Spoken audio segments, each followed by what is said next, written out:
ಸೌದೆ ಒಲೆಯಲ್ಲಿ ರೆಡಿ ಆಗಿರೋ ಬಿರಿಯಾನಿ ಫಾರಿನರ್ಸ್ ಕೂಡ ಬಂದು ತಿಂದು ಎಂಜಾಯ್ ಮಾಡಿ ಮಸ್ತ್ ಮಜಾ ಮಾಡ್ತಾ ಇದ್ದಾರೆ. ಸರಿ, ನಾನು ಕೂಡ ವಿಡಿಯೋ ಮಾಡಿ ಎಂಜಾಯ್ ಮಾಡೋಣ ಅಂತ ನೋಡಿದ್ರೆ ನಮ್ ವಿಡಿಯೋಗ್ರಾಫರ್ ಎಲ್ಲ ಅಂತಾನೆ ಕಾಣಿಸ್ತಿರ್ಲಿಲ್ಲ. ಏನು ಮಾಡ್ತಿದ್ಯಾ ಇಲ್ಲಿ? ಅಯ್ಯೋ, ಫಾರಿನ್ ಟ್ರಿಪ್ ಹೋಗೋಣ ಅಂತ ಪ್ಲಾನ್ ಮಾಡ್ತಾ ಇದೀನಿ. ಆದ್ರೆ ಇಲ್ಲಿ ಪ್ಯಾಕೇಜಸ್ ನೋಡಿದ್ರೆ ನನ್ ಕಿಡ್ನಿ ಮಾರೇ ಹೋಗ್ಬೇಕು ಅನ್ಸ್ತಾ ಇದೆ. ಕಿಡ್ನಿ ಎಲ್ಲ ಯಾಕೋ ಮಾಡ್ತೀಯಾ? ನಿನ್ ಬರೋ ಸಂಬಳದಲ್ಲೇ ಫಾರಿನ್ ಹೋಗೋದು. ಹೆಂಗೋ ಬಾ ಹೇಳ್ತೀನಿ, ಇವಾಗ ಹೇಳ್ತೀನಿ ಕೇಳಿಸ್ಕೋ. ವೆಕೇಶನ್ ಬಂದ ಟ್ರಾವೆಲ್ ಕಂಪನಿ ಇವ್ರು ಬಂದ್ಬಿಟ್ಟು 26 ಸೆಪ್ಟೆಂಬರ್ಗೆ ಫಿಕ್ಸ್ಡ್ ಡಿಪಾಸಿಟ್ಸ್ ನಡೆಸ್ತಾ ಇದ್ದಾರೆ. ಇದರಲ್ಲಿ ನಿಮಗೆ 30 days tourist visa, airport transfers ಅವರೇ ಮಾಡ್ಕೊಟ್ಬಿಡ್ತಾರೆ. ಏನೆಲ್ಲ ಕರ್ಕೊಂಡು ಹೋಗ್ತಾರೆ ಅಂತಂದ್ರೆ dhow dinner cruise, Bollywood Dubai city tour, all seafood, desert safari, BBQ night, Dubai mall, Dubai fountain show, Burj Khalifa, Dubai frame, Abu Dhabi city tour. ಸಕ್ಕದಾಗಿ ಮಜಾ ಮಾಡಬಹುದು.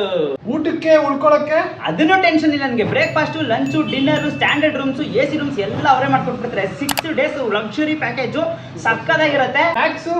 Tax ಏನಿಲ್ಲ, 5% GST ಇದ್ರಲ್ಲೂ ಇನ್ಕ್ಲೂಡ್ ಆಗಿರುತ್ತೆ. ಲಿಮಿಟೆಡ್ ಸ್ಲಾಟ್ಸ್ ಅಷ್ಟೇ. ಬೇಗ ಓಡ್ book ಮಾಡ್ಕೋ, ಓಡ್.